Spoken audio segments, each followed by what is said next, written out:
आवाज़ आ रही है? लेक्चर नंबर 28, 27 दिनों का साथ हमारा ख़त्म होने को है। आज 28वां दिन शुरू हो चुका है और आप हजरात रोज़ाना का रोज़ाना याद करके लिख भी रहे हैं और हर चैप्टरों के एंड पे निदामत के आंसू बहाने की बजाय खुशी में घर वालों को बता रहे हैं कि ये चैप्टर मैंने साथ साथ याद किया अम्मी, मेरे से बेशक सुन लें आप। ये जज्बा चलाता है बंदे को। Okay, page 55। हमारी बात चल रही थी एसोसिएट्स पर।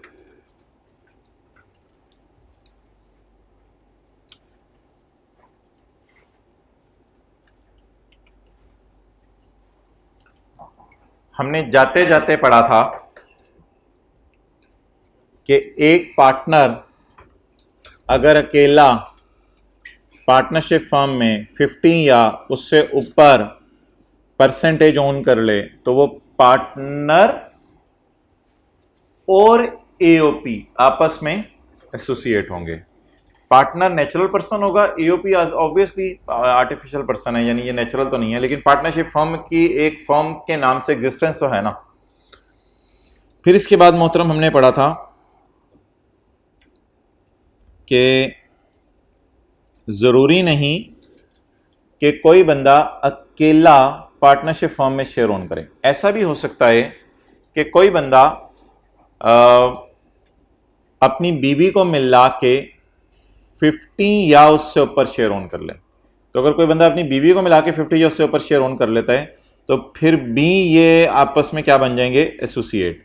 अब तीन रिलेशन जहां बनेंगे, रशीद और पार्टनरशिप फर्म भी एसोसिएट है, बानो और पार्टनरशिप फर्म भी एसोसिएट है, और रशीद और बानो तो मशहूर जमाना मियाँ बीवी होने की वजह से क्या है? एसोसिएट है। अब point D, that is not so important point, trust and any person who benefit under trust. एक दफा हमने ट्रस्ट की डायग्राम सी बनाई थी चैप्टर 4 में। कुछ लोग होते हैं ट्रस्ट में पैसा डालते हैं, कुछ एक्सपर्ट्स होते हैं, तो ये आपस में सारे क्या हैं? एसोसिएट। बस इससे ज़्यादा कोई इसकी सिग्निफिकेंस नहीं। पॉइंट ई,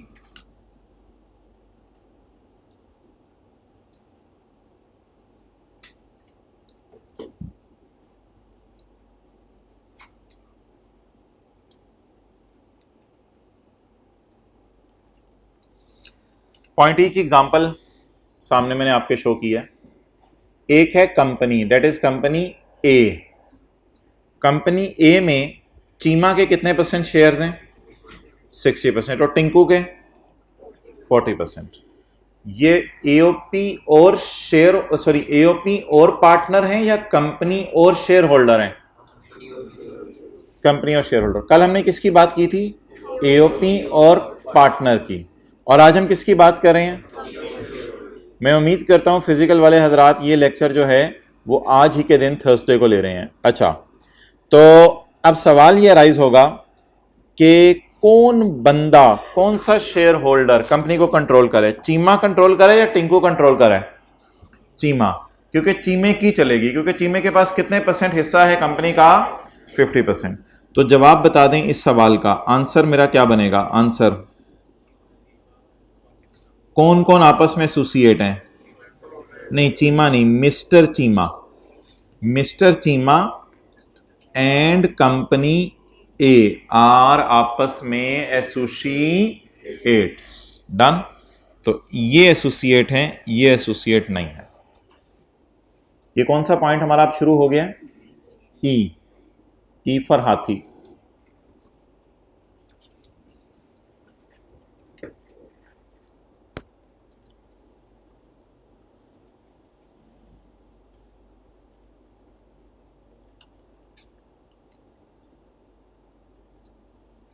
चलें जी, I hope you have noted it down. Am I right? No, I am not right.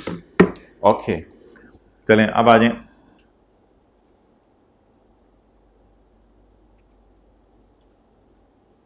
Why are you taking so much time sitting in house, guy? Hurry up. You can pause. Point E. A share holder in a company यानी Cheema and the keema, नहीं sorry, Cheema and the company A, Cheema and the company A थी ना, Cheema and the company A, where the Cheema इधर अकेला controls आधा या ज्यादा voting power, where the Cheema इधर अकेला कंट्रोल आधा या ज्यादा right to dividend, where the Cheema इधर अकेला कंट्रोल आधा या ज्यादा right to capital.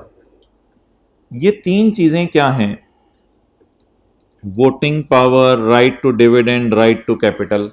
Right to capital होता है कि कारोबार शुरू हुआ था, करोड़ रुपया डाला, उसमें से 60 लाख चीमा लाया, फिर साल के एंड पे प्रॉफिट आया लाख रुपया, लाख में से 60,000 चीमा ले गया, इसे कहते हैं डिविडेंड। डिविडेंड को प्रॉफिट मानना कहते हैं। और जब वोट डालने की बारी आई तो 100 में से 60 वोट चीमा डाल सकता है। तो तीनों चीजें पाकिस्तान के रूल के तहत बराबरी होती हैं, यानी जिसके जितने शेयर हों उतना ही डिविडेंड लेके जाता है और जिसके जितने शेयर हों उतनी उसकी वोटिंग पावर होती है। तीनों चीजें पाकिस्तान में बराबर होती हैं। तो लेकिन लॉ मेकर ने और लिखा हुआ है दरमियान में, कहते हैं ये 50 या उससे ऊपर निकल जाए, या ये 50 या उससे ऊपर निकल जाए, या ये 50 या उससे ऊपर निकल जाए। तो एक बंदा अकेला कंपनी के अंदर 50 या उससे ऊपर शेयर ओन कर ले, 50 या उससे ऊपर प्रॉफिट का कमाने लग जाए, या 50 या उससे ऊपर वोट डाल सके, तो वो कंपनी और वो बंदा आपस में क्या बन जाएंगे? एसोसिएट। अच्छा, ये जरूरी नहीं है वो बंदा अकेला ही हो, टुगेदर विद बीवी हो सकता है। वो मिस्टर ए अकेला ओन, चीमा अकेला ओन ना कराओ तो चीमा की बीवी भी साथ तो चीमा की बीवी भी हो सकता है साथ मिलके दोनों 50 से ऊपर निकल जाए, तो फिर भी हो सकता है। और बीवियां चीमियां। अच्छा, तो sorry, I do not take my words back. अच्छा, सॉरी, कंट्रोल इधर, घर में तो कोई नहीं साथ बैठा हुआ लेक्चर सुना, कंट्रोल इधर directly or through one or more interposed person. अब ये इंटरपोज्ड पर्सन क्या होता है, इसको जरा समझते हैं। इंटरपोज्ड पर्सन क्या होता है?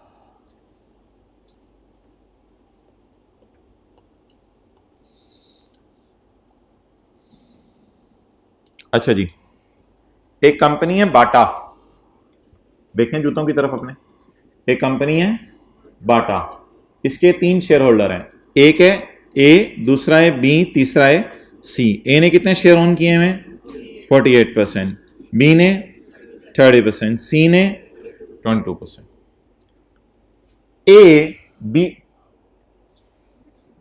ए बी के पास गया और ए ने बी से कहा मोहतरम मुझे थोड़े से शेयर चाहिए।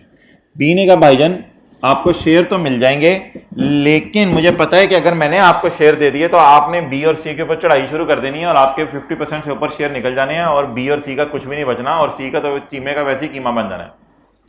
तो मैं वैसे ही बात कर रहा हूँ, सारे माशाल्लाह अच्छी बरादरियों के हैं, सारे चीमे भी अच्छे हैं, सारे पराचे भी अच्छे हैं, सारे गुज्जर भी अच्छे हैं, ये बात अपनी जगह है। वैसी बात मुंह से कर रहा हूँ तो किसी और साइड पे ना ले जाया करें। अच्छा, कौन अच्छे हैं? और राजपूत भी अच्छे हैं। अच्छा, मुझे ये बता दें, अब मिस्टर ए की कोशिश है कि मैं किसी तरह 2-4% शेयर ले लूं ताकि मेरी कंपनी में चले, क्योंकि अगर ए के पास 51% शेयर आ जाते हैं, 52, 53 आ जाते हैं, तो जब भी बात चलेगी तो फिर ए की बात ऊपर होगी। समझ आ गई इस बात की? तो बी और सी से इसने रिक्वेस्ट की कि मुझे शेयर बेचो, बी और सी ने शेयर नहीं बेचे। इसने एक बंदा डाला बीच में, ए ने, जिसका नाम था मिस्टर डंकी। मिस्टर डंकी को इसने रिक्वेस्ट की कि डंकी तू हिम्मत कर जाके सी को बातों में लगा और इससे शेयर खरीद। अब डंकी को तो नहीं पता था ये बंदा एक आए, तो मिस्टर सी ने अपने 4% शेयर बेच दिए मिस्टर डी को। तो मिस्टर सी के पास से 4% शेयर माइनस हो गए और मिस्टर डी के पास 4% शेयर प्लस हो गए। अब मिस्टर सी के पास सिर्फ कितने % शेयर रह गए हैं? 18%। अब आप मुझे बताएं, ये डी ने जो बंदा डाला है बीच में, इसको मैं कहूंगा 2 नंबर बंदा। कौन सा बंदा? 2 नंबर बंदा। 2 नंबर बंदा पता है आपको, यह बताने की जरूरत है? नहीं पता। 2 नंबर बंदा होता है खराब बंदा, इसको पैसे देके, रिश्वत देके इन्हें साथ में लाया। तो ए खुद ओन कर रहा है या बंदे को डाल के 50 से ऊपर पहुंच गया है? बंदे को डाल के 50 से ऊपर पहुंच गया है। अब ऐसी सूरत में भाईजान ए और कंपनी बाटा आपस में क्या बन जाएंगे? एसोसिएट। ये तो एसोसिएट नहीं है, ये भी नहीं है, डी की भी नहीं चल रही असल में। डी को तो मिस्टर ए थोड़ी थोड़ी देर बाद रिश्वत भेजता रहता है कि यार जो मैंने कहना है वही तूने कहना है, लेकिन बी और सी को शायद ये बात नहीं पता कि हमारे साथ हो क्या गई है। तो डी को क्या कहेंगे? Inter post person. बोलें जरा, पोज मार के बैठा हुआ है? नहीं नहीं नहीं नहीं, इंटर पोस्ट पर्सन।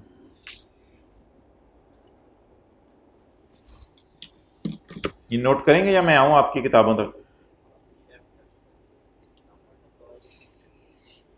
क्या कह रहे? आज आ ही जाएं? Oh man, you give so daring statements.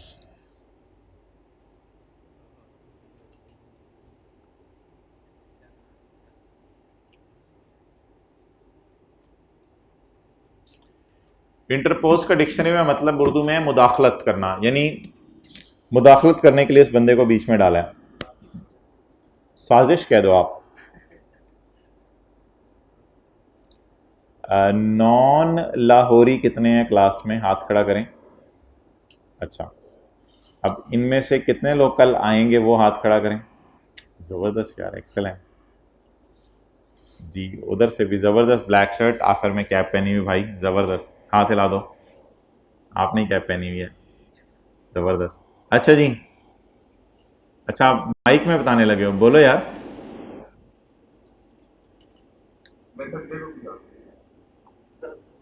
ओ अच्छा, चलो ठीक है, हो गया जी, पढ़ें।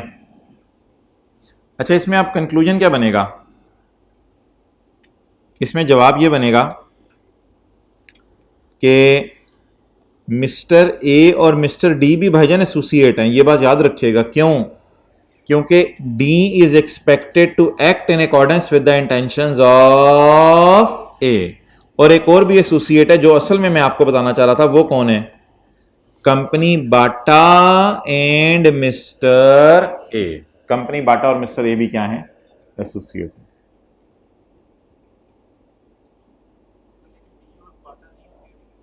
डी और बाटा को ना बनाओ, डी और बाटा को छोड़ो करें। ऐसी 4% उसने शेयर ऑन किए हैं। डी और ए तो है ना, वो पहला पॉइंट देखो ऊपर, ये दो एसोसिएट मैंने बनाए हैं। पता हो ना पता हो, बस लॉ मेकर कह रहे हैं अब ये बन गए हैं, इररिस्पेक्टिव ऑफ द फैक्ट। अच्छा,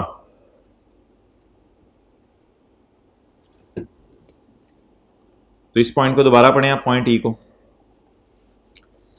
a share holder in a company, यानी mister A, where he controls directly or through one or more interposed person. One डाले या मोर इंटरपोज डाले हैं? वन डाला है। Where A directly or through one or more interpose person. बताएं, directly control कर रहा है या one or more interpose person डाल के कंट्रोल कर रहे हैं? कंट्रोल 50 से उससे ऊपर, हाँ 52। Okay, point F.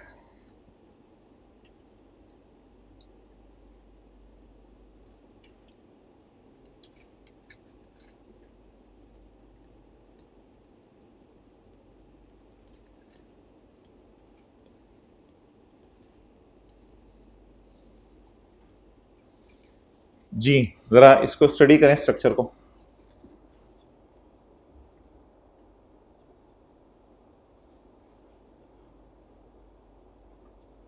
कर लिया? अच्छा जी, मुझे बताएं, कंपनी एक्स और मिस्टर ए एसोसिएट हैं? बताएं बताएं बताएं जल्दी। कंपनी एक्स और मिस्टर बी, कंपनी एक्स और मिस्टर सी, कंपनी जेड और मिस्टर ए, एम और कंपनी जेड, एल और कंपनी जेड। नो, लेकिन यार ये ए वो ही ए है, ये कोई नया ए नहीं है। यानी अमजदी है मिसाल के तौर पे। अब मोहतरम इन दोनों कंपनीज को भी हम आपस में एसोसिएट बना देंगे, क्योंकि एक अकेला बंदा दो कंपनियों को चला रहा है, तो वो जब दो कंपनियां भी आपस में जानने वाली बहनें बन गई, तो कंपनी एक्स और कंपनी जेड भी आपस में क्या बन गई, एसोसिएट। लेकिन एक मिनट, पॉइंट ई मैंने आपको पढ़ा दिया था, एफ अभी पढ़ाऊंगा। ई की रोशनी में कौन एसोसिएट है, कंपनी एक्स और मिस्टर ए। ई पॉइंट जो भी पढ़ के आए हैं हम, जिसमें हमने कंपनी और शेयर होल्डर को आपस में एसोसिएट बनाया है, और कंपनी जेड और मिस्टर ए, ये किस पॉइंट के तहत एसोसिएट बन गए। अभी मैं नया पॉइंट आपको पढ़ाऊंगा एफ, इसमें मैं किसको एसोसिएट बनाऊंगा, कंपनी एक्स और कंपनी जेड को। क्लियर, अब नोट कर लें।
अच्छा ये देखें, पॉइंट ई क्या करता है,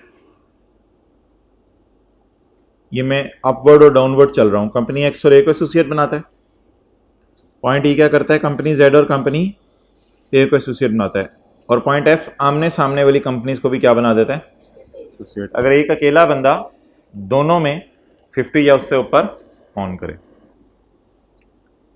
इसके लिए इस बंदे का सेम होना जरूरी है, मिस्टर ए का।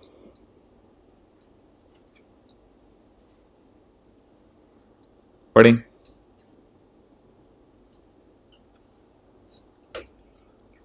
टू कंपनीज, दो कंपनीज आपस में क्या होंगी, एसोसिएट।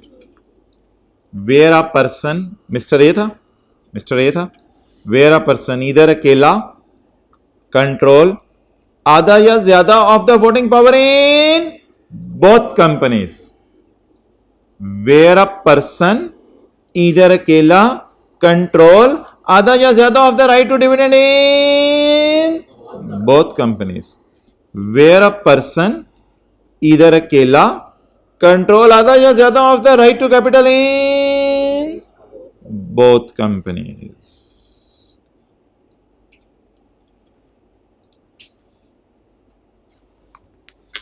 दोनों कंपनीज में ये शर्त है। तो ये दो कंपनीज आपस में क्या बन जाएंगी, एसोसिएट।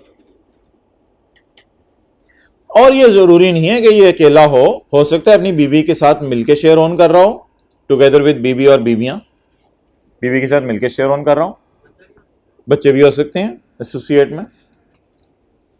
और हो सकते हैं ये कंट्रोल डायरेक्टली कर रहा हो, या हो सकता है क्या डाल के कर रहा हो, बीच में इंटरपोज पर्सन डाल के कंट्रोल कर रहा हो। They all will be considered as बोले एसोसिएट्स।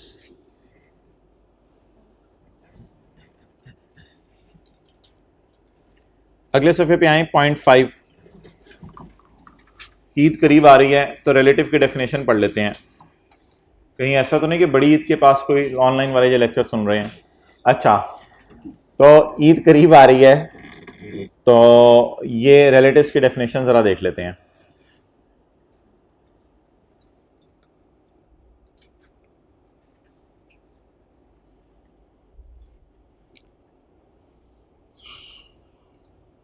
हमारी डिस्कशन का महवर है एक लड़का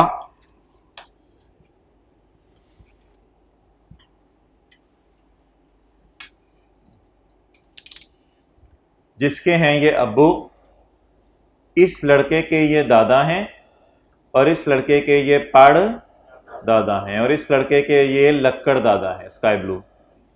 तो ये इनको कहते हैं एनसेस्टर्स। बोलें क्या कहते हैं? एनसेस्टर्स।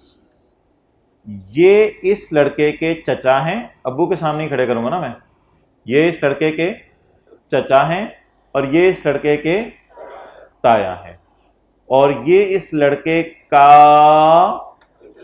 कजन है। जबरदस्त, सही है, आप तो सही पहुंचे। और ये इस लड़के का कजन है, ये इस लड़के का कजन है। क्लियर? तो लॉ मेकर कहता है मेरी नजर में ये सारे रिलेटिव हैं। मेरी नजर में ये सारे क्या हैं? रिलेटिव हैं। सबसे ईद में गले मिलने हैं, सारे रिलेटिव हैं। परदादा से गले मिलने के लिए शायद आपको, अच्छा वापस आ जाएं। Relative in relation to an individual means, relative in relation to an individual, पहली तो बात है कहता है रिलेटिव इंडिविजुअल के होते हैं। अगर आप ये कहो कि कंपनीज के रिलेटिव होते हैं, यानी पीटीसीएल ने यूफोन से शादी कर ली तो नेस्ले पैदा हुई, तो ये बोंगी है कहता है। मैंने कहा था लेक्चर इधर से ही लेके जाएं सारे। तो रिलेटिव्स किसके होते हैं? बोले सिर्फ इंडिविजुअल्स के होते हैं। एओपीज के रिलेटिव्स, कंपनीज के रिलेटिव्स नहीं होते। Relatives in relation to an individual means an ancestors. Ancestors कौन से वाले हो गए? ये वाले एंसेस्टर्स भी कवर हो गए रिलेटिव्स में। डिसेंडेंट ऑफ ग्रैंड पेरेंट, ये जरा समझिएगा भाईजान, ये पेरेंट है, ये ग्रैंड पेरेंट है, ग्रॉस प्रॉफिट नहीं, ये ग्रैंड पेरेंट है। डिसेंडेंट ऑफ ग्रैंड पेरेंट ये होंगे, चचा का बेटा नहीं होगा, चचे के बेटे का बेटा भी होगा, ये डिसेंडेंट ऑफ ग्रैंड पेरेंट है। ये ग्रैंड पेरेंट है और ये डिसेंडेंट ऑफ ग्रैंड पेरेंट। और मुझे ये लाइन क्लोज नहीं करनी चाहिए क्योंकि डिसेंडेंट ऑफ ग्रैंड पेरेंट तो आते रहेंगे इंशाल्लाह। तो ये डिसेंडेंट ऑफ ग्रैंड पेरेंट, ये सारे भी हमारे क्या हैं? रिलेटिव। सब्जेक्ट मैटर कौन है? लड़का, जिसके लड़के की बात हो रही है। इस लड़के ने कोई बच्चा अडॉप्ट किया हुआ है, तो ये भी इस लड़के का क्या है? रिलेटिव है। या इस लड़के की बीवी ने कोई बच्चा अडॉप्ट किया हुआ है, तो ये भी इस लड़के का रिलेटिव है। Adopted child of the individual और ऑफ द बीवी ऑफ द इंडिविजुअल। और अब भाईजान यहां तक एक सवाल जहन में आया कि रोने की आवाज आपको आ रही होगी, बानो रो रही है कि मुझे क्यों नहीं रिलेटिव बनाया। ना तो मैं, बानो कहती है, ना तो मैं एंसेस्टर हूं तुम्हारी, बानो बीवी है इस लड़के की, ना मैं तुम्हारी कजन हूं कि descendant of any grand parent में गिर जाऊं, और ना मैं अडॉप्टेड चाइल्ड हूं, मैं तो तुम्हारी बीवी हूं। तो लॉ मेकर ने इस बात को एक्नॉलेज किया और बीवी को कहा तुम्हारे लिए सिर्फ एक अलग पॉइंट है। अब्बू और अम्मी के लिए अलग पॉइंट नहीं बनाया, और बीवी के लिए लॉ मेकर ने इतना जज्बाती हो गया अलग पॉइंट बना दिया। कहते हैं तुम्हारी बीवी, कहते हैं इस लाइन के साथ मैं और कुछ नहीं जोड़ूंगा, तुम्हारी बीवी। तुम्हारी क्या है? रिश्तेदार। रिश्तेदार, बड़ी बात बताई। तुम्हारी बीवी तुम्हारी क्या है? रिश्तेदार। तो सिर्फ बीवी के लिए एक अलग पॉइंट आया है पूरा लॉ में। बीवी के लिए ये वाला बुलेट आपने यूज करना है। क्लियर हो गया? नहीं, बुलेट से मुराद बुलेट पॉइंट्स में कह रहा हूं। अच्छा, अ स्पाउस ऑफ द इंडिविजुअल। और भाईजान इन सब की बीवियां,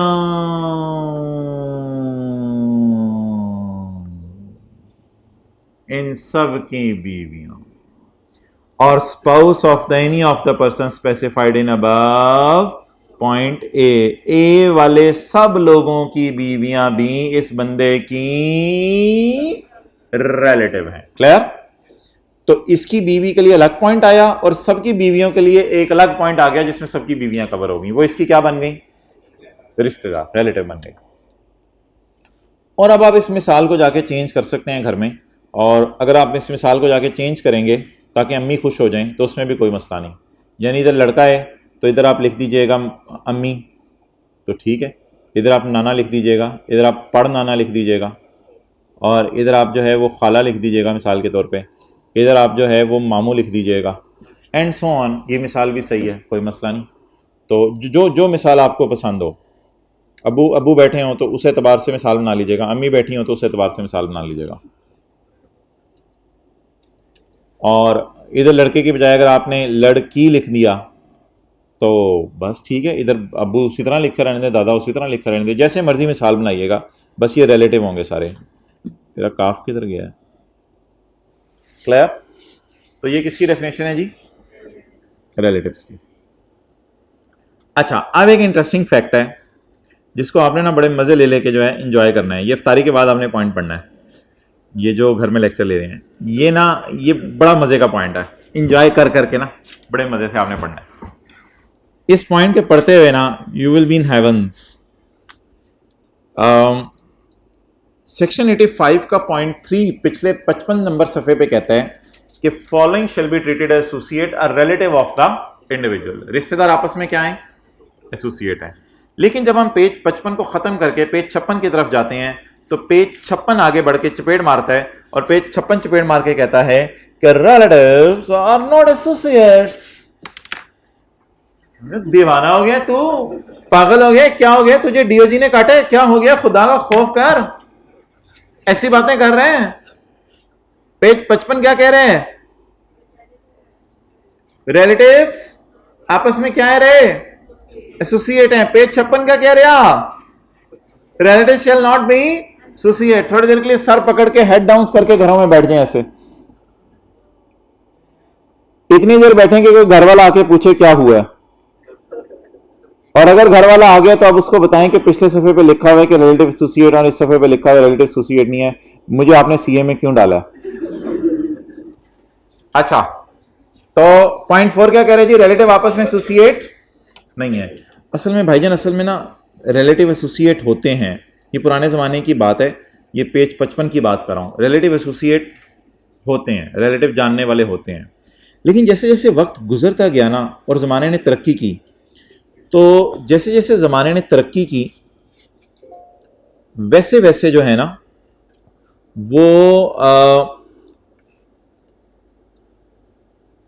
लाल खून थोड़ा हो गया और सफ़ेद ज़्यादा हो गया। तो खून रिश्तेदारों के क्या होते गए ज़माना गुजरने के साथ साथ? सफ़ेद। टीका भी लगाएं तो सफ़ेद खून निकलता है। तो जैसे जैसे वक्त गुजरता रहा लोगों के खून क्या होते रहे? सफ़ेद। तो लॉ मेकर ने अक्सर जगह देखा कि बेटा is not expected to act in accordance with the intentions of अब्बू। तो बेटे ने चचा की कहाँ माननी है, और चचे के बेटे को तो लिफ्ट भी नहीं कराता ये। तो लॉ मेकर ने ये जब लोगों के अंदर ये सफ़ेदी देखी ना फैलती हुई, तो लॉ मेकर ने कहा ये हालात बड़े बुरे हो गए हैं। पेज 55 पे जो मैंने बात की थी ना कि रिलेटिव्स आपस में क्या होते हैं? एसोसिएट। और one is expected to act in accordance with the intentions of other. कहते हैं ये अल्फाज मैं सबके सामने सड़क पे खड़े होकर वापस ले रहा हूं अपने। कहते हैं माजरत, मैं पता नहीं किस जमाने की बात कर रहा था। Relatives shell not be associate. अगर आप कमिश्नर को मुतमईन कर दो कि खानदान में इतनी फूट पड़ी हुई है कि कोई किसी की बात नहीं मान रहा, अगर आप कमिश्नर को घर की एक लड़ाई की ऑडियो रिकॉर्डिंग सुनवा दो तो ये उसके लिए काफी होगी आपके साबित करने के लिए। जाहिर बात है आप साबित तो इसी तरह करेंगे ना, ये तो नहीं हो रही है कि लड़ाई होगी तो कमिश्नर को बुलाएंगे, यार जरा आ जा। तो एक ऑडियो रिकॉर्डिंग उसको सुनवा दो कि भाईजान ये जो रिकॉर्डिंग है ये मेरे ही दाएं बाएं वालों में उन्हीं की आवाज़ें हैं, हम क्या बताऊं किस किस की आवाज़ें हैं। ये चचा जज्बाती हो गए थे, ताया फिर अब्बू ने आ गए, तो ये उन्हीं की आवाज़ें हैं। तो अगर आप कमिश्नर को ऐसी बात साबित कर दें कि आपके खानदान में बातें लोग नहीं मान रहे, तो फिर आप रिलेटिव होने के बावजूद भी एसोसिएट नहीं है। रिलेटिव जरूर रखिएगा, रिलेटिव हैं, लेकिन रिलेटिव होने के बावजूद भी आप क्या नहीं है? एसोसिएट नहीं है। तो जनरल रूल वैसे यही है जो पेज 55 पे लिखा हुआ है कि रिलेटिव्स आपस में क्या हैं? एक्सेप्शन ये है कि अगर आप कमिश्नर को साबित कर दें कि खानदान वाले एक दूसरे की बातें नहीं मान रहे, तो फिर ऐसी सूरत में कमिश्नर आपसे मुतमईन होकर आपको इजाजत दे देगा और कह देगा अब आप आपस में एसोसिएट नहीं है। क्लियर? ओके। अच्छा, अब ऐसा करें कि इन पिछले पेज 55 वाले ना सारे पॉइंट्स की हेडिंग्स बनाएं। पॉइंट ए में किसको एसोसिएट कहा जा रहा था? रिलेटिव्स को। अच्छा, बी में किसको कहा जा रहा था? पार्टनर्स को। पॉइंट ए में किनको एसोसिएट कहा जा रहा था? बी में पार्टनर्स को। सी में ना पार्टनर्स को नहीं कहा जा रहा था, पार्टनर एंड एओपी, यानी पार्टनर और उसकी एओपी, सी में इनको एसोसिएट कहा जा रहा था।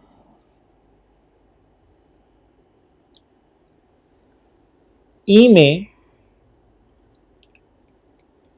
शेयर होल्डर एंड कंपनी को आपस में एसोसिएट कहा जा रहा था। जैसे पार्टनर और एओपी को एसोसिएट कहा, ऐसे शेयर होल्डर और कंपनी को एसोसिएट कहा। और एफ में कंपनी और कंपनी को आपस में एसोसिएट कहा जा रहा था। एफ में कंपनी और कंपनी को आपस में एसोसिएट कहा जा रहा था।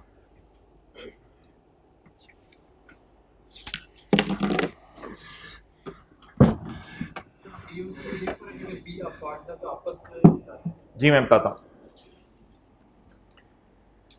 जो बी पॉइंट है ना, बी, वो बात करते हैं कि ये आपस में एसोसिएट हैं या नहीं। और जो सी पॉइंट है ना, वो बताते हैं कि ये और ये आपस में एसोसिएट हैं या नहीं। अच्छा, ये जो दो पॉइंट्स है ना, जो मैंने ग्रीन में हाईलाइट किए हैं, इनकी एक्सेप्शन अवेलेबल है अगले सफे पे, लेकिन ये जो सी डी ई एफ है ना, इनकी कोई एक्सेप्शन नहीं है। ये हर हाल में एसोसिएट है। सी डी ई एफ हर हाल में एसोसिएट है, लेकिन जो ए और बी है वो कब एसोसिएट बनेंगे, एक एक्सेप्शन अवेलेबल है अगले सफे पे। वो क्या है उसको पढ़ने से पहले जनरल रूल है, रिलेटिव्स आपस में क्या है, एक्सेप्शन अगले सफे पे ये है कि अगर कमिश्नर को आप साबित कर दें कि कोई किसी की बात नहीं मान रहा, तो फिर ये एसोसिएट। और यही एक्सेप्शन बी के लिए भी है, यही एक्सेप्शन बी के लिए भी है। बी के लिए भी यही एक्सेप्शन है। क्या?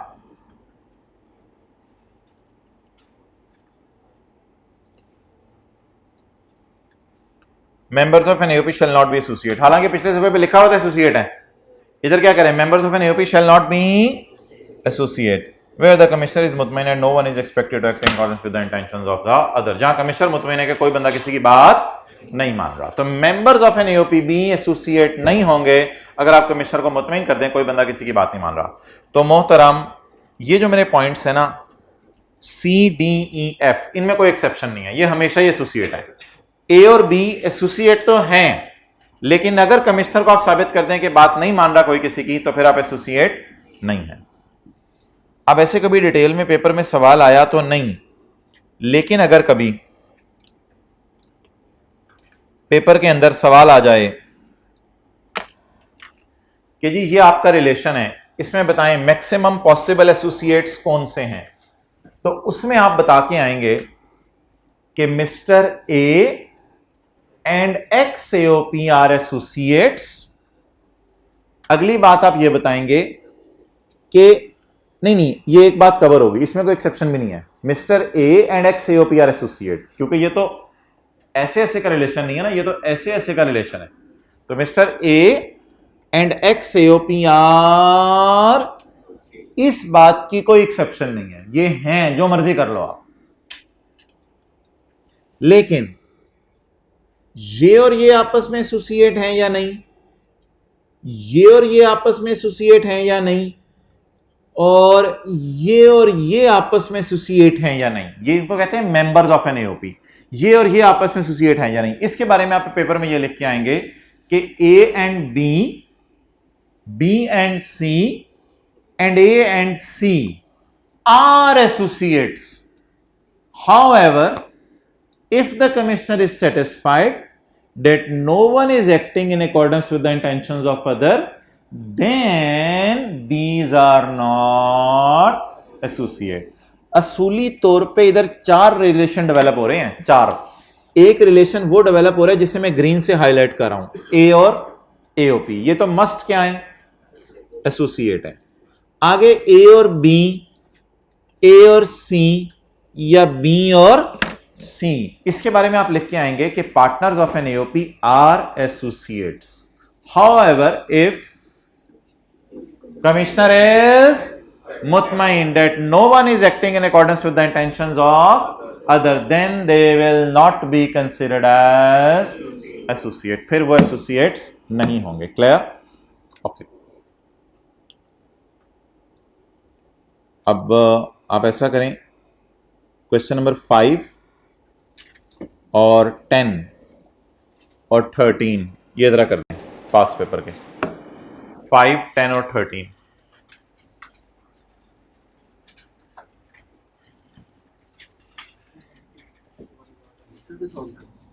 नहीं नहीं नहीं, बस पढ़ लो और देख लो इसमें जवाब में क्या देना है.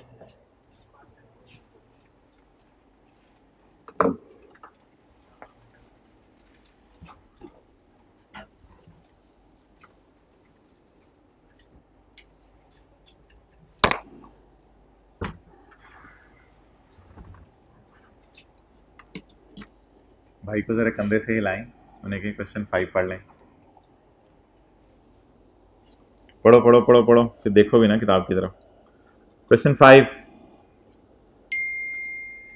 State the circumstances.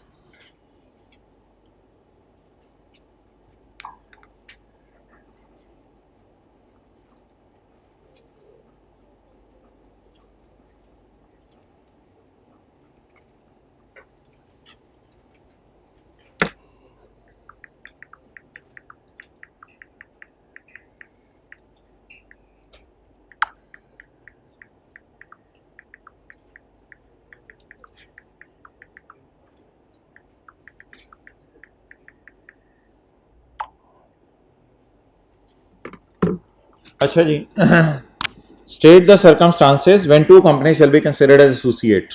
तो बताइए जी कौन सा पॉइंट लिख के आएंगे.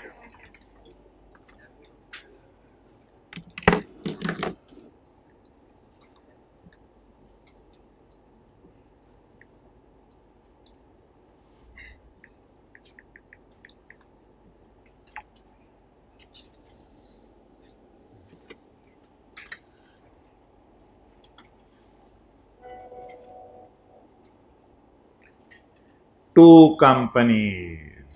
टू, सवाल देखें ना क्या है. State the circumstances when two companies, बोले बोले बोले बोले बोले, shall be considered as, when two companies या शेयर होल्डर इन कंपनी. ये अगर इशारा आपको मेरा समझ नहीं आया तो मैं ये कह रहा हूं आपसे कि वो सवाल क्या पूछ रहे हैं. टू कंपनीज और share holders in companies. Two companies, तो टू कंपनीज पे कौन सा पॉइंट लगेगा. एफ. क्लियर. अगला सवाल पढ़ें. कौन सा वाला पॉइंट नंबर, क्वेश्चन नंबर 10.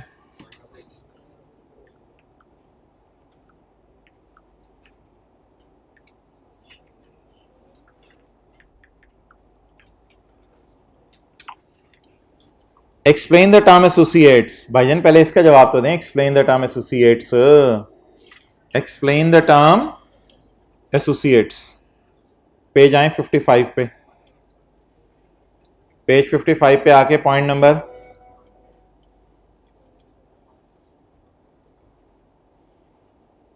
बोले बोले बोले बोले, पॉइंट 1. 85 का point 1. Why explain the term associate. 85 का 1.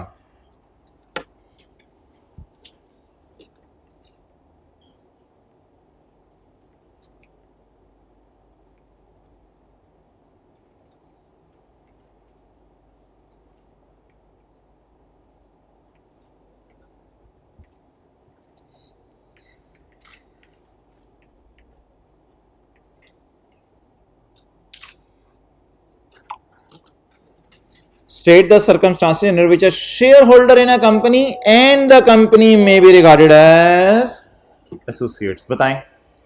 Shareholder in a company and the company may be regarded as associate. बोले बोले बोले बोले बोले. Point number E. Clear. Next. Question 13 जाके जाके 13 क्वेश्चन 13 जल्दी जल्दी जल्दी क्वेश्चन 13 करें। क्वेश्चन 13 के तीनों पॉइंट करें।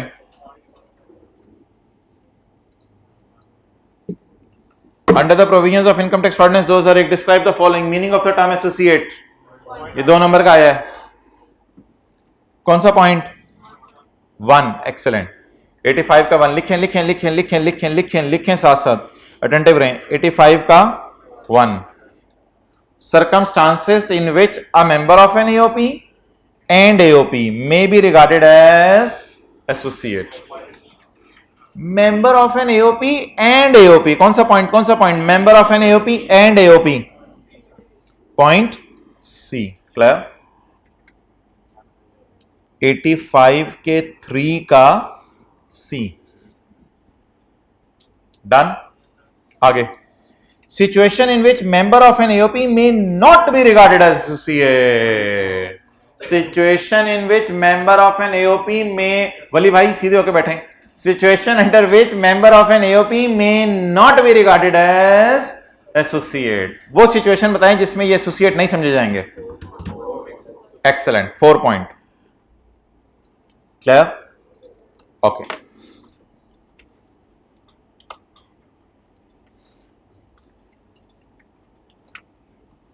अच्छा, बस आज एक छोटी सी ये डेफिनेशन इंडस्ट्रियल अंडरटेकिंग की पढ़ के मैं ख़त्म कर रहा हूँ, क्योंकि मैंने टैक्स क्रेडिट्स का चैप्टर आपको रिवाइज करवाना है। तो इंडस्ट्रियल अंडरटेकिंग की डेफिनेशन इसी पेज के ऊपर है, इसको पढ़ लें अटेंटिवली। इंडस्ट्रियल अंडरटेकिंग में ऑलमोस्ट वही चीज़ें हैं जो हमने कल पढ़ी थी, शायद आपको याद आ रहा हो। मैन्युफैक्चरिंग, शिप बिल्डिंग और वही सारी चीज़ें हैं। तो इंडस्ट्रियल अंडरटेकिंग क्या होती है? इंडस्ट्रियल अंडरटेकिंग भाईजान एक होती है फैक्ट्री। इंडस्ट्रियल अंडरटेकिंग क्या होती है जी? एक फैक्ट्री होती है। फैक्ट्री होने का मतलब यह है कि इंडस्ट्रियल अंडरटेकिंग जो है वो चीजें बनाएगी। चीजें क्या करेगी? बनाएगी। अब कौन कौन सी ऑर्गेनाइजेशन इंडस्ट्रियल अंडरटेकिंग हो सकती हैं, उनकी तरह पहले मैं लिस्ट आपके सामने एक्सप्लेन करने लगा हूं। Industrial undertaking means N undertaking, एक इदारा that is engaged in the manufacturing of goods or materials।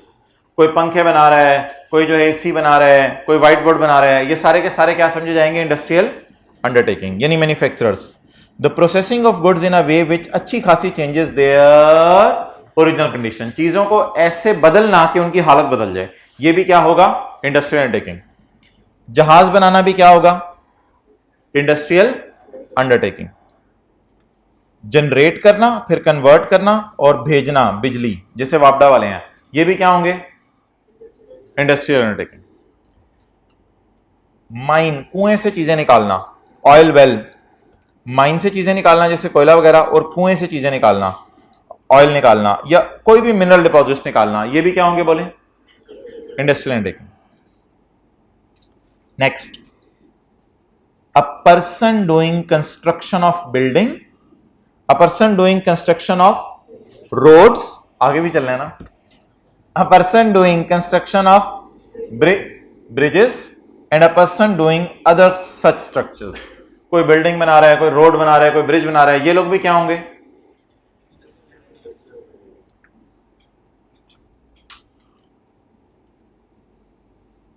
इसको कर दें using imported plant. Using imported plant, ये यूज कर रहे हैं इंपोर्टेड प्लांट। कौन सा प्लांट? Imported plant. इसको काट के आसान कर लें English, using imported plant.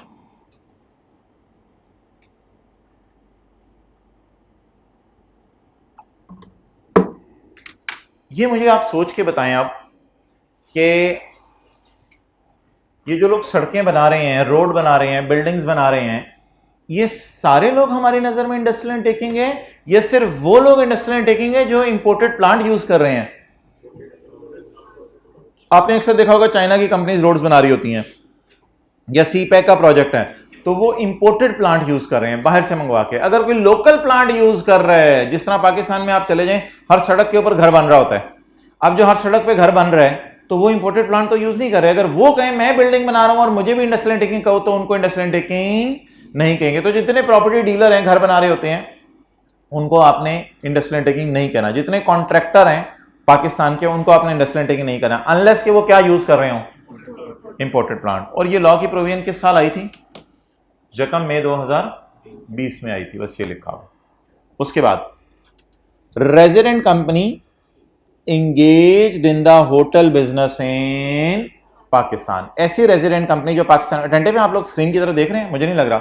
A resident company engaged in the hotel business in Pakistan. मुझे बता दें, सड़क के ऊपर जो है बरकत मार्केट में, आप इधर करीब ही है, चले जाएं, 25 होटल आपको मिल जाएंगे तकरीबन। वो सारे के सारे होटल यहां फॉल करेंगे? नहीं, ये होटल कंपनी का ऑन करना जरूरी है। किसका ऑन करना जरूरी है? अंडरलाइन किया आप लोगों ने, अटेंटिव है। तो ये होटल किसका ऑन करना जरूरी है? कंपनी का। तो फिर इस होटल को क्या कहा जाएगा? Industrial undertaking. और टेलीकम्युनिकेशन कंपनीज जैसे पीटीसीएल, वारे, ये सारी companies operating under licence of PTA, जो पीटीए के लाइसेंस के तहत चल रही है। तो आप बता दें, क्रिसेंट कॉलेज इंडस्ट्रियल अंडरटेकिंग है? क्या यहां चीजें बन रही हैं? क्या यहां जहाज बन रहे हैं? यार आप खुद हंसे हो। अच्छा, क्या यहां बिजली प्रोड्यूस हो रही है? क्या यहां पे सड़कें बन रही हैं? क्या यहां पर, क्या ये होटल है? क्या ये टेलीकम्युनिकेशन कंपनी है? अच्छा, डॉक्टर्स हॉस्पिटल, डॉक्टर्स हॉस्पिटल यहां फॉल करेगा? वो मैन्युफैक्चरिंग कर रहे हैं। डॉक्टर्स हॉस्पिटल में जहाज बनते हैं, डॉक्टर्स हॉस्पिटल में बिजली बनती है, डॉक्टर्स हॉस्पिटल के अंदर कुआं है जहां से तेल निकलता है, डॉक्टर्स हॉस्पिटल के अंदर जो है वो बिल्डिंग्स बन रही हैं। डॉक्टर्स, वो बिल्डिंग तो बन रही होगी, वो कोई दूसरा बना के दे रहा होगा इनको। तो डॉक्टर हॉस्पिटल के कोई होटल है?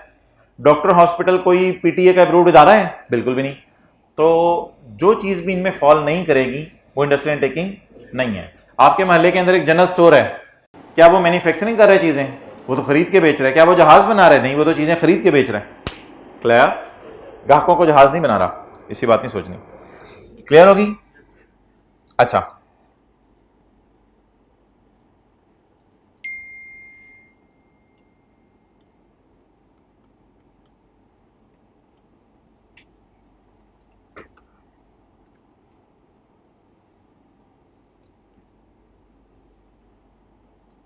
जुड़वा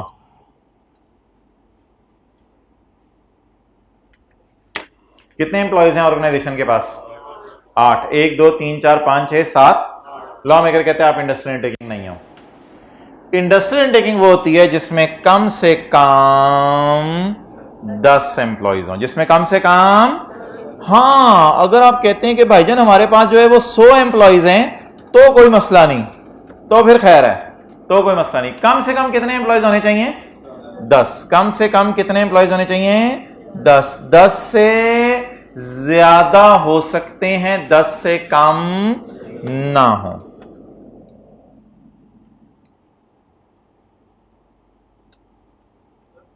जी जी जी, नहीं है फिर बेनिफिट अवेलेबल। अच्छा, अब पढ़ लें भाई, पॉइंट 1 पढ़ लें जल्दी से।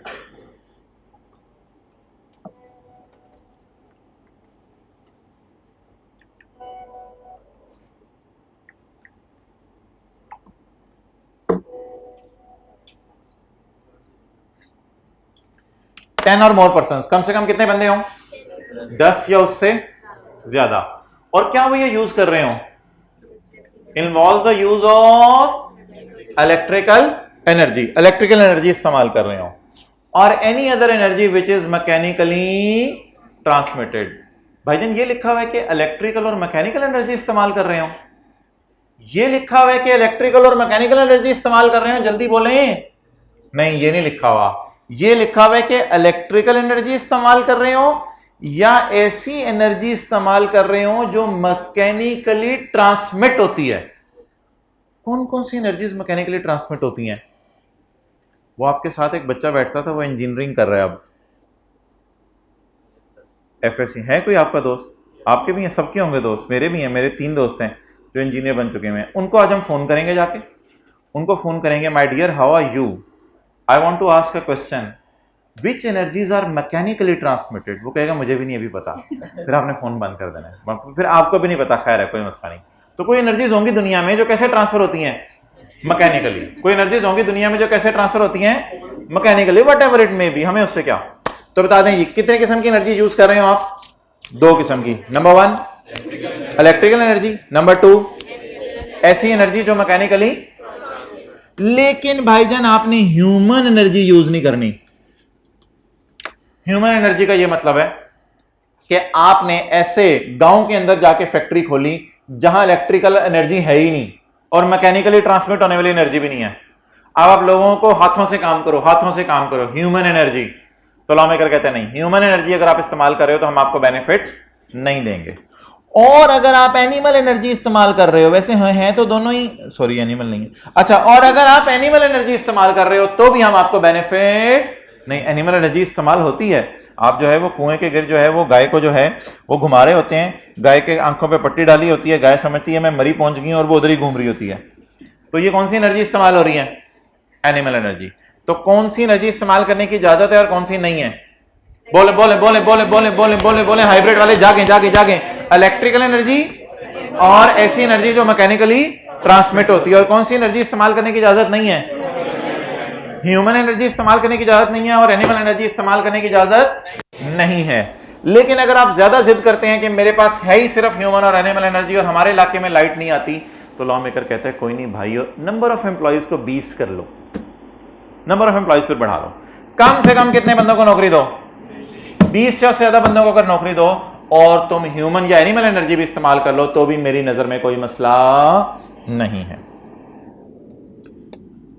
ओहो, 20 or more persons and does not involve the use of बिजली, बिजली नहीं इस्तेमाल करे, आ ही नहीं रही, does not involve the use of बिजली or any other energy which is mechanically transmitted and as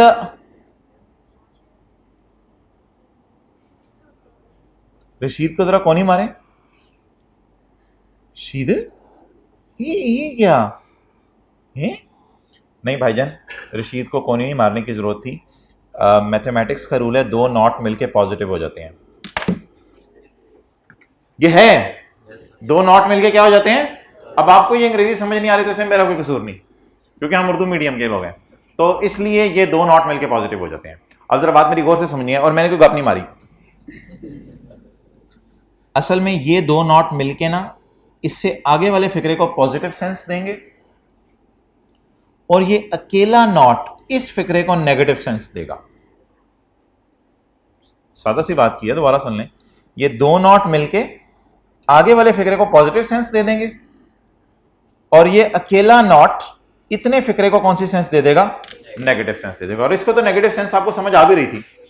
तो आपने इलेक्ट्रिकल एनर्जी और मैकेनिकल एनर्जी इस्तेमाल नहीं करनी, कोई मसला नहीं, फिर आप कौन सी एनर्जी इस्तेमाल कर लें, ह्यूमन या एनिमल। लेकिन नंबर ऑफ एम्प्लॉइज कितने होने चाहिए फिर, 20 या उससे ज्यादा। अब मेरे एक सवाल का जवाब देने आपने सिर्फ घर में ना अकेले में बैठ के पॉइंट 1 याद करना है बस। पॉइंट 2 में आपने पता क्या करना है, 20 का लफ्ज डाल देना है 10 की जगह और एक नॉट डालना है, बाकी नॉट डाला डलाया नीचे। कुछ बच्चे कहते हैं ये अंग्रेजी मुश्किल है, नॉट और नॉट मिलके पता नहीं, तो ना याद करो, कोई मसला नहीं। पॉइंट 1 याद कर लो और 2 कैसे लिख देना, ये 2 सर्कल जो डाले हैं 10 की जगह 20 लिख देना और एक नॉट यहां पे डाल देना, बस। कॉन्सेप्चुअली आपको बात समझ आ गई है, कॉन्सेप्चुअली मुझे मसला नहीं। अंग्रेजी याद करने में जिनको मसला है वो इन 2 चीजों को सर्कल लगा लें, 20 को और नॉट को।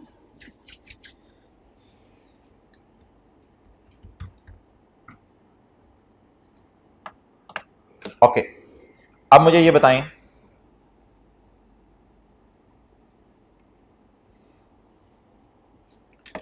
ये दोनों इंडस्ट्रियल अंडरटेकिंग है,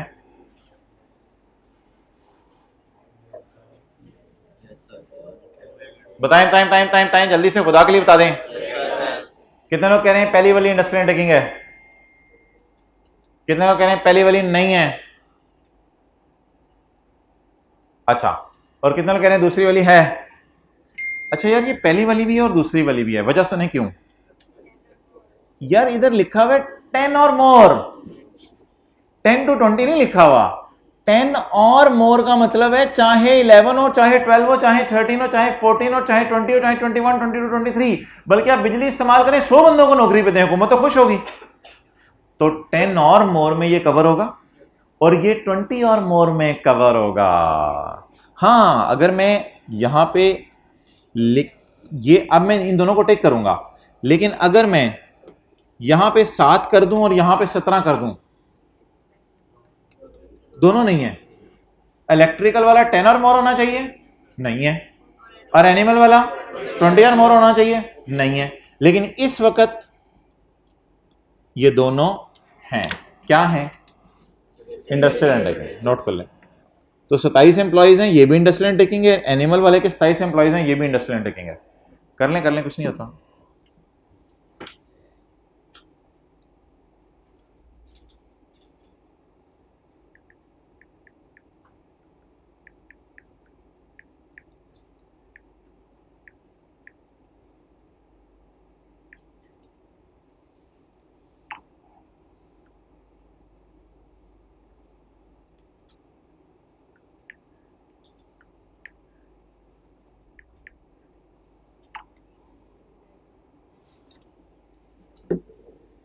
क्लियर?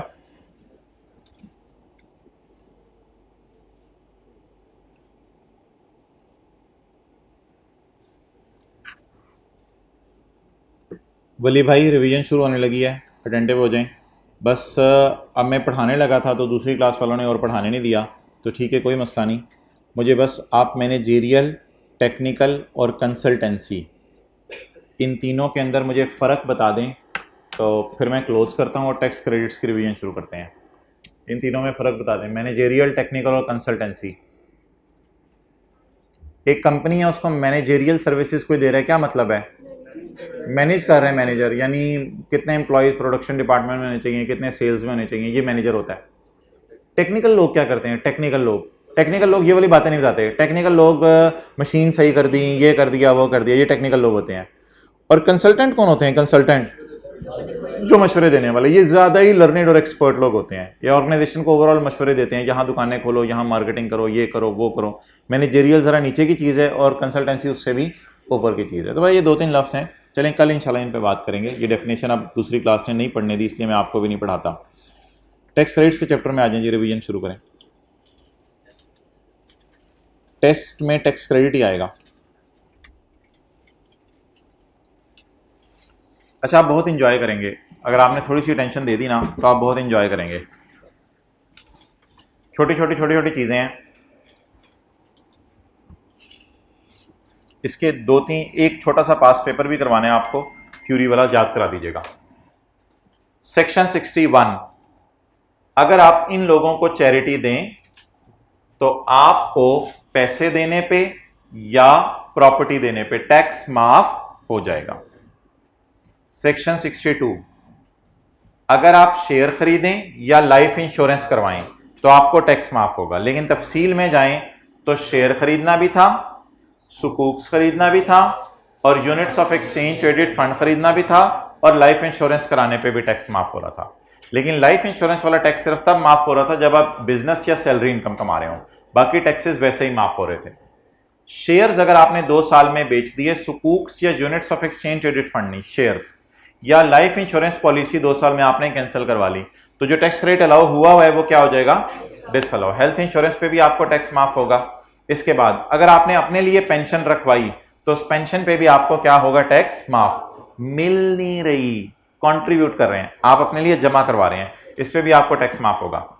और इसके बाद ये डिडक्टेबल अलाउंस था, इंटरेस्ट ऑन हाउस लोन, और ये भी डिडक्टेबल अलाउंस था एजुकेशन एक्सपेंसेस ऑफ चिल्ड्रन, ये ज़कात की तरह माइनस होगा। ये वाहिद ऐसा था एजुकेशन एक्सपेंसेस ऑफ चिल्ड्रन जो 15 लाख से कम कमाने वालों को बेनिफिट अवेलेबल था। पिछले बेनिफिट सबको अवेलेबल है, लेकिन ये 15 लाख से कम कमाने वाले को बेनिफिट अवेलेबल है। इसके बाद था tax credit for certain persons, 3 लोगों को 3 शर्तें पूरी करने पे टैक्स माफ होगा। 3 लोगों को 3 शर्तें पूरी करने पे, कोई कोल माइनिंग कर ले या कोई सॉफ्टवेयर एक्सपोर्ट बोर्ड से अपना स्टार्टअप अप्रूव करवा ले, इसको 2 साल से टैक्स माफ होगा। और कोई बंदा सॉफ्टवेयर खुद एक्सपोर्ट कर रहा हो अपनी ही तरफ से और 80% पैसा पाकिस्तान में नॉर्मल बैंकिंग चैनल से ले आए, इन 3 लोगों को 3 शर्तें पूरी करने पर टैक्स माफ होगा। उसमें से पहली शर्त है ये इनकम टैक्स की रिटर्न जमा कराएं, दूसरी शर्त है ये मंथली सेल्स टैक्स की रिटर्न जमा कराएं, और तीसरी शर्त है कि ये जो है विद होल्डिंग टैक्स स्टेटमेंट जमा करवाएं। इंडस्ट्रियल अंडरटेकिंग की अंडरस्टैंडिंग कल तक हमारे जहन में यह थी कि फैक्ट्री होती है, लेकिन आज हमें पता चला कम से कम 10 एम्प्लॉइज होने चाहिए अगर बिजली इस्तेमाल कर रहे हैं, और बिजली इस्तेमाल नहीं कर रहे तो कम से कम 20। हमें कल बात नहीं पता थी, ये हमें आज पता चली। और इंडस्ट्रियल अंडरटेकिंग में ऑलमोस्ट वही वाली चीजें लिखी हुई हैं जो अभी हमने उधर भी पढ़ी हैं कि इंडस्ट्रियल अंडरटेकिंग ये सेक्शन 65G में 2 लोग एलिजिबल पर्सन हैं। 2 लोग क्या हैं? Eligible person. Eligible person means जिनको अलाउ है कि टैक्स माफ होगा। एक ग्रीन फील्ड अंडरटेकिंग, अब मुश्किल सा लफ्ज़ है, आसान बात यह कि जो चीजें बना के बेच रहा हो या जहाज बना के बेच रहा हो, और दूसरी ऐसी अंडरटेकिंग जो सोलर एनर्जी के ऊपर काम कर रही है। ये चीजें ऑलमोस्ट आपको वही वाली हैं जो वहां मिली थी, मैन्युफैक्चरिंग, शिप बिल्डिंग, लेकिन उधर कुछ चीजें ज्यादा थी, इधर चीजें कम हैं। उधर चीजें ज्यादा थी, इधर चीजें कम हैं। अच्छा, वजह क्या है, मकसद क्या है दोनों का? उधर चीजें ज्यादा थी, इधर होटल वगैरह का भी था, इधर होटल का नहीं है। उधर सड़कें बनाने का भी था चैप्टर 5 में, इधर सड़कें बनाने का जिक्र नहीं है। उधर टेलीकम्युनिकेशन का भी जिक्र था, इधर टेलीकम्युनिकेशन का जिक्र। तो पता चला इंडस्ट्रियल अंडरटेकिंग ज्यादा ब्रॉड डेफिनेशन है, और उन सारी इंडस्ट्रियल अंडरटेकिंग को टैक्स माफ नहीं है। होटल्स को टैक्स माफ नहीं है, टेलीकम्युनिकेशन वालों को टैक्स माफ नहीं है, रोड और ब्रिज बनाने वालों को टैक्स माफ नहीं है। टैक्स तो इन लोगों को माफ है, तो फिर उन लोगों को क्यों इंडस्ट्रियल अंडरटेकिंग में डाला? इसलिए कि हो सकता है उन लोगों को आने वाले दिनों में मैं कहीं और किसी चैप्टर में पढ़ाऊं, कोई और बेनिफिट अवेलेबल हो। तो इसलिए इंडस्ट्रियल अंडरटेकिंग में 6-7 लोग आते हैं, उनको क्या क्या बेनिफिट अवेलेबल है मैं अपने अधूरे नॉलेज के बुनियाद पर सिर्फ यह बता सकता हूं कि उनमें से इन लोगों को यह बेनिफिट अवेलेबल है। बाकी टेलीकम्युनिकेशन वालों को क्या बेनिफिट है, होटल्स वालों को क्या बेनिफिट है, वो कम से कम जितना सिलेबस अभी तक हमने पढ़ा है हमें मालूम नहीं है कि उनको क्या बेनिफिट्स अवेलेबल है। तो industrial undertaking is a very broad definition जिसमें 6-7 चीजें आती हैं। उनमें से 2-3 किस्म के लोगों को हमने इधर क्या माफ किया है? टैक्स माफ किया। और टैक्स प्लांट खरीद लें, मशीन खरीद लें, बिल्डिंग खरीद लें, सॉफ्टवेयर खरीद लें, उसकी कॉस्ट का 25% टैक्स आपको माफ होगा। अच्छा, इसके बाद tax credit for point of sale machine. तो पॉइंट ऑफ सेल मशीन जब आप लगाएंगे, जितनी मशीनें लगाएंगे उन पे आपको टैक्स माफ होगा। और ये मशीन ऐसी मशीन होती है जिससे कैश की ट्रांजैक्शन हो रही हो, डेबिट क्रेडिट कार्ड से ट्रांजैक्शन हो रही हो। फुल टाइम टीचर अलाउंस दिखने में अलाउंस है, असल में ये टैक्स क्रेडिट है। ये वाहिद ऐसा टैक्स क्रेडिट है जिसमें चैप्टर 4 में 2 दफा जाना पड़ेगा, और किसी टैक्स क्रेडिट में आपने चैप्टर 4 में 2 दफा नहीं जाना। और उसके बाद फॉरेन टैक्स क्रेडिट है, एंड दैट इज ऑल। अच्छा, एसएमई के अंदर एसएमई वाले टेबल 1-2 वाले रेट नहीं लगेंगे, उनके लिए ये नॉर्मल टैक्स रिजीम वाले रेट लगेंगे। पहली बात ये होगी। दूसरी बात, एसएमई जो है उसका अगर टैक्स कम हुआ तो उसका ऑडिट होगा, और अगर उसका टैक्स डिवाइडेड बाय सेल की रेशियो ज्यादा हुई तो उसका ऑडिट नहीं होगा। वुमेन एंटरप्राइज चाहे इंडिविजुअल हो, चाहे एओपी हो, चाहे कंपनी हो, इसको हर साल 25% टैक्स माफ होगा, लेकिन टैक्स टेबल 1 और 2 के मुताबिक निकलेगा। इनके लिए अलग रेट नहीं है, टैक्स टेबल 1 और 2 के मुताबिक निकलेगा। Okay, now I am asking you very important question, may you answer it. Interest on house loan, ये तो प्रॉपर्टी के चैप्टर में हमने पढ़ा था, खर्चा है ये। इंटरेस्ट ऑन हाउस लोन तो माय डियर प्रॉपर्टी के चैप्टर में हमने खर्चा पढ़ा था।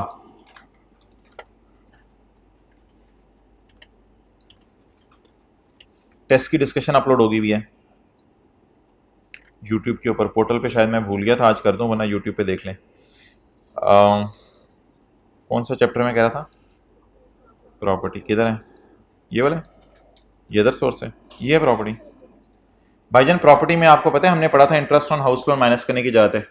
ई, एफ और जी पॉइंट इकट्ठा, तीनों एक ही बहनें, ई, एफ और G point, interest on house loan इधर माइनस करने की जरूरत है। और ये चैप्टर क्या कह रहा है कि भाईजान आप डिडक्शन माइनस ना करो, आप डिडक्टेबल अलाउंस के तौर पर माइनस कर लो। ये टैक्स क्रेडिट्स का चैप्टर है। अब मेरा आपसे सवाल ये है, मैंने दूसरी क्लास वालों से भी पूछा था कि एक बंदा सैलरी कमा रहा है, बिजनेस भी कर रहा है, ओ देखें इधर, बड़ी इंपॉर्टेंट बात हो रही है। एक बंदा सैलरी कमा रहा है, बिजनेस इनकम भी कमा रहा है और प्रॉपर्टी इनकम भी कमा रहा है। प्रॉपर्टी इनकम में gross rent minus repair allowance minus insurance minus ground rent minus interest on house loan minus करके यहां फिगर आएगी, टोटल इनकम आ जाएगी।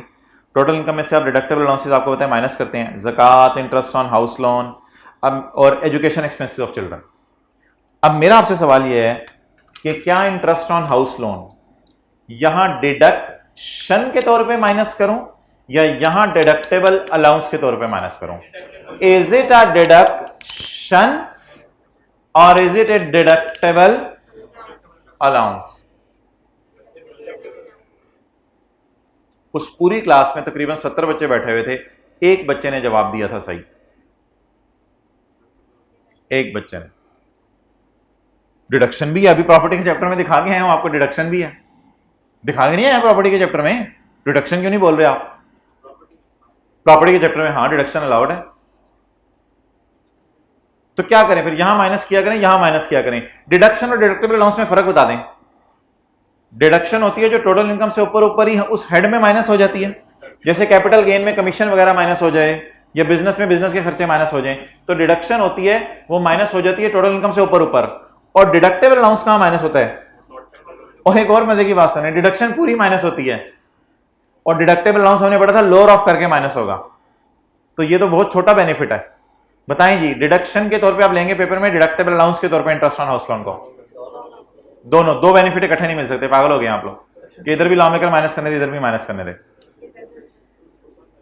कौन जवाब देगा, कौन जवाब देगा? नहीं नहीं, कोई हाइब्रिड क्लास में से जवाब दे दे, कोई कोई जवाब दे दे।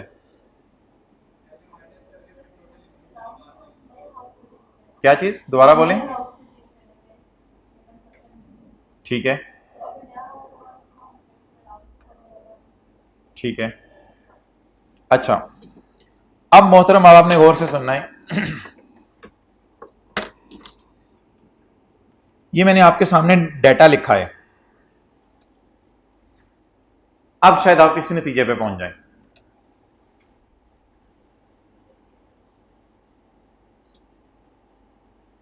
ये मैंने नीचे जो छुपाया हुआ है जानबूझ के छुपाया हुआ है। आप कितने लोगों को समझ आ गई, जरा हाथ खड़ा करके बता दें। समझ आ गया? कौन बंदा डिडक्शन के तौर पे माइनस करे, कौन डिडक्टेबल अलाउंस के तौर पे माइनस करे? कोई बंदा आपको मिला ए, वो बंदा आपको मिला ए, आपने कहा यार क्या कर रहे हो, कहते पागल हो गए हो, घर बना रहा हूं, नजर नहीं आ रहा। आपने कहा अच्छा अच्छा यार तो आराम से बता देते, तो कहते नजर नहीं आ रहा, तो ये घर बना रहा हूं। ही ऑब्टेन्ड अ बैंक लोन, उसने बैंक से जाके क्या लिया और घर बनाया, और घर किस पे चढ़ा दिया? किराए पे चढ़ा दिया। क्या इसकी इनकम्स में इनकम फ्रॉम प्रॉपर्टी आपको नजर आ रही होगी? अगला बंदा आपको थोड़े से 2 गली छोड़ के एक और मिला, आपने पूछा मिस्टर बी आप क्या कर रहे हो, उसने चपेड़ मारा, उसने कहा नजर नहीं आ रहा, तो घर बना रहा हूं मैं। तो he obtained a bank loan for house and he is living in house himself, और घर में खुद रह रहे। अब क्या ये किराए पे दे रहे किसी को? तो क्या ये इनकम फ्रॉम प्रॉपर्टी कमा रहा होगा? बोले बोले बोले, नहीं कमा रहा होगा, क्योंकि ये घर किराए पे नहीं दिया है किसी को। अब भाईजान ये बंदा क्या करेगा? ये तो इनकम फ्रॉम प्रॉपर्टी अर्न कर रहा है ना, तो ये डिडक्शन के तौर पे माइनस करेगा। और ये बंदा नॉट अर्निंग इनकम फ्रॉम, तो ये किसके तौर पे माइनस करेगा? डिडक्टेबल अलाउंस के तौर पे। तो असूल बस सादा सा है, घर जो आपने बनाना है वो अगर किराए पे चढ़ाना है तो फिर मेरे ख्याल से बड़ा बेनिफिट लें। देख लें, एक सेकंड इधर देख लें, अगर घर किराए पे चढ़ा दिया है तो फिर प्रॉपर्टी इनकम आपके न्यूमेरिकल में आ रही होगी, फिर वहां माइनस कर दीजिएगा, फिर यहां माइनस ना कीजिएगा। और अगर घर किराए पे नहीं चढ़ाया, इसका मतलब है घर के लिए लोन तो लिया लेकिन किराए पे नहीं चढ़ाया, तो फिर क्या कर रहे हैं उसमें? वो वही कर रहे हैं जो पूरी दुनिया के लोग करते हैं, खुद रह रहे हैं। जब खुद रह रहे हैं घर में तो इनकम प्रॉपर्टी तो इसकी है नहीं। हाँ, कारोबार कोई करता होगा, सैलरी की नौकरी करते होगा, हम लोग सैलरी भी कमाते हैं और घर भी आपको पता है लोन लेके बनाते हैं। तो ऐसे बंदे के लिए फिर हम डिडक्टेबल अलाउंस के तौर पे माइनस कर देंगे। क्लियर? चलें नोट करें।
चलें पढ़ें जी।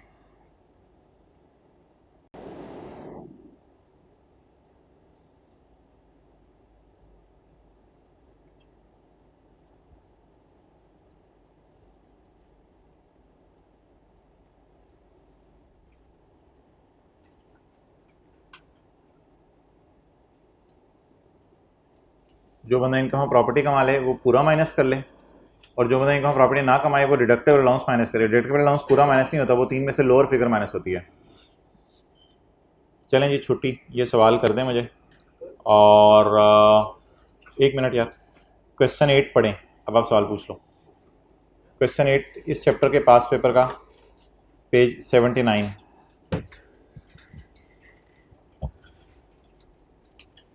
भाई ये जो ग्रीन फील्ड वाला है ना, ये आ सकते हैं इस बार पेपर में, इसको अच्छे तरीके से याद कीजिएगा। अच्छा हाँ बोलो। सर अगर 2 लोन उसने लिए तो सेम क्वेश्चन में मतलब एक रेट आउट करने वो फिर बता देगा जो जिसका हो आप। हाँ हाँ, क्वेश्चन 8 बता दें भाईजान, किस किस का टैक्स माफ होगा, किस किस चीज पे टैक्स माफ नहीं होगा।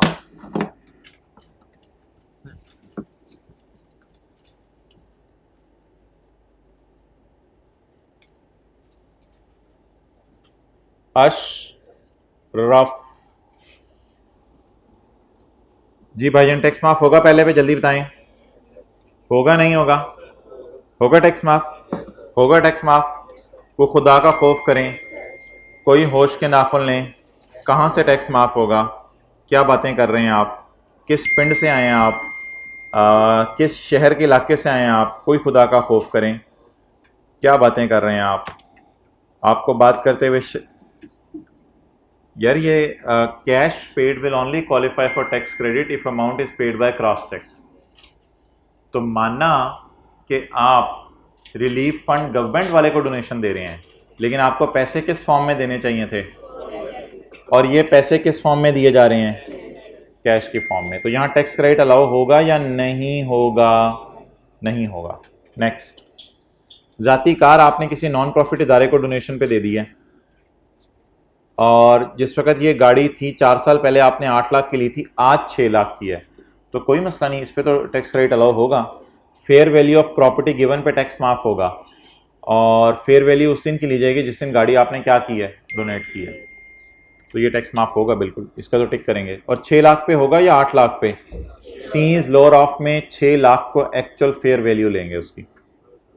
मेडिसिन आपने जाते जाते किसी ब्रेक मार के गाड़ी की प्राइवेट हॉस्पिटल को लाख रुपए की मेडिसिन दे दी। ये प्राइवेट हॉस्पिटल तो कहीं भी नहीं आया यार, तो गवर्नमेंट हॉस्पिटल लिखे हुए थे कहीं, कहाँ लिखा हुआ था ये हॉस्पिटल गवर्नमेंट का?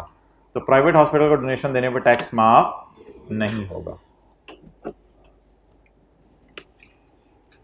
आज ताक रहा थे 27वीं की। वैसे तो सारी ताक रातों में लैलतुल कदर की तलाश होनी चाहिए। असल में ये जो लैलतुल कदर की रात है, जब भी हो ताक रातों में या जब भी हो, तो इसमें अल्लाह की तरफ से बख्शिश का ऐलान किया जाता है, लेकिन चंद लोग ऐसे हैं जिनको इस रात में भी माफ़ नहीं किया जाता। इसमें हदीस में आता है एक शराब का आदी और एक ऐसा शख्स जो रिश्तेदारों से कता ताल्लुक़ करने वाला हो, रिश्ते तोड़ने वाला हो, और ऐसा शख्स जिसके दिल में कीना हो। तो सीना हमारा बेकीना होना चाहिए, यानी कीना लोगों के बारे में बुरा नहीं होना चाहिए कि सामने आएगा तो उसे बताऊंगा, एक दफ़ा आने तो दे ज़रा। और चौथा वो शख्स जो वालिदैन का नाफरमान हो। तो अगर किसी भी रिश्तेदार से आपने कोई दोस्ती यारी तोड़ी हुई है, या अब्बू ने चचा से कोई हल्की फुल्की कभी हो गई और फिर 2 साल से मिले नहीं, या अम्मी खाला से साल से मिली नहीं, तो आप आज जाके ना चुप ज़रा फ़ोन कर लें उनको कह दे भाईजान मैं तो चाहता हूँ मेरी बख्शिश हो जाए, तो मेरी तो आपके साथ अल्हम्दुलिल्लाह अच्छी है। तो इसलिए कोशिश करके ना जो भी रिश्तेदार हैं उनको ज़रा राज़ी कर लें पहले, और फिर ही ईद का दिन खुशी का दिन होगा आपके लिए। ठीक है, अस्सलाम वालेकुम, नमस्कार।